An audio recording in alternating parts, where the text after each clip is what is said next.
Well, good morning, everyone. It's Jay from Madman Designs. I wanted to do a video today that's a little bit off topic. Um, it's a little different than my normal product introduction videos and things that I do here in the shop.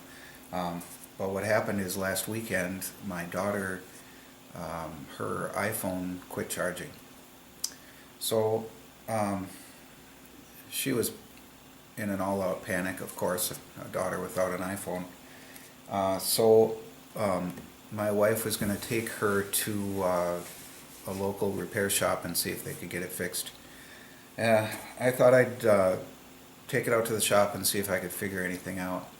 So the first thing I did was go on YouTube and look and see what the solutions are. There's a ton of videos. You guys all know that. So I tried the normal solutions. So there's obviously the power cord. I narrowed it down to the lightning port. So I was looking in the lightning port, and I could just see that there wasn't anything blocking the cord. It plugged in just fine, went in all the way, but it just looked dirty. It looked grimy in there. So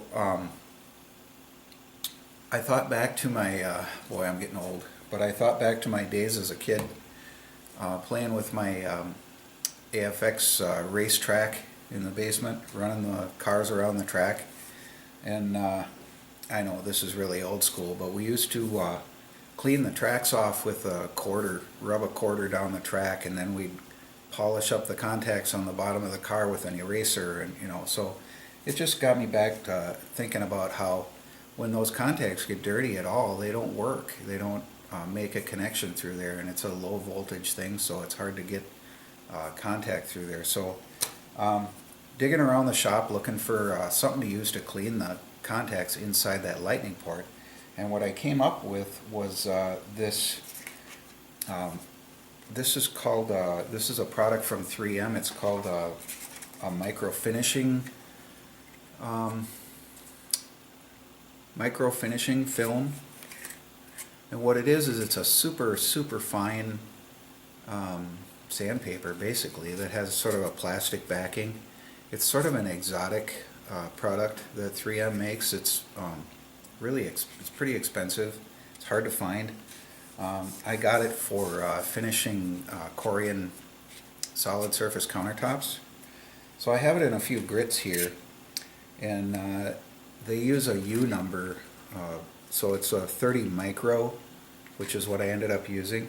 I have 15 is the finest that I have, so the lower the number, the finer it is.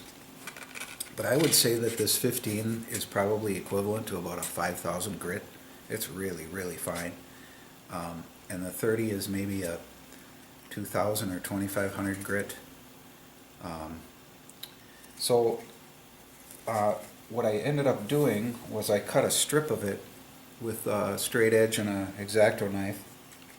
This is the actual one that I used right here. Let's see if I can get this up close and you can see. I don't know if you can see that or not, but there's a fair amount of grit and grime on it.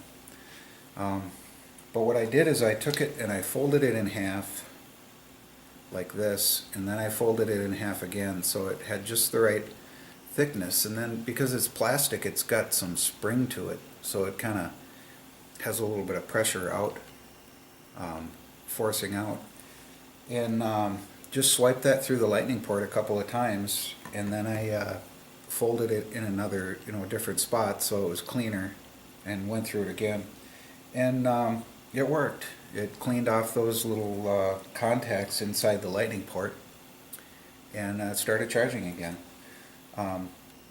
Now, I want to point out to everybody before they start running sandpaper inside their lightning port. Like I said, this stuff is really fine. I don't know. I should have gone to the local hardware store and seen what they have for sandpaper. I went through what I have in my shop, and this is the finest sandpaper that I have is 1200 grit, and I don't think I would even use that. It's just too rough. I would be afraid of damaging those contact points. So I would say, I know I'm offering a solution here that a lot of people don't have access to something like this. So, but if you had, maybe some 2,000 or 3,000 grit sandpaper, maybe even just a piece of sort of rough cardstock. I'm sorry, I'm getting a phone call here. Some rough cardstock, like some heavy cardboard, heavy paper. Could run that inside there or something. Just something to get in there and that has a little bit of abrasiveness to clean the little contacts off in there. Because I tried swiping it out and cleaning it with a pin, and even getting everything out of there, blowing it out. Nothing worked. It was like there was just some film or grime on the contacts themselves that had to be like physically, mechanically removed. So,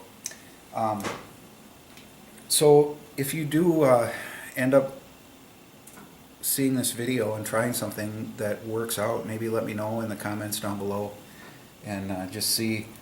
I know this stuff right here from 3M is hard to come by, but I can give you the part number for some of these. Like this, the one that I used is the 30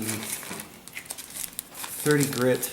The part number on it is 76975. That comes in a pack of like 25 of these 5-inch discs that go onto my little air sander, and they stick right on. They have a little tab on them that you pull off, and then they have like a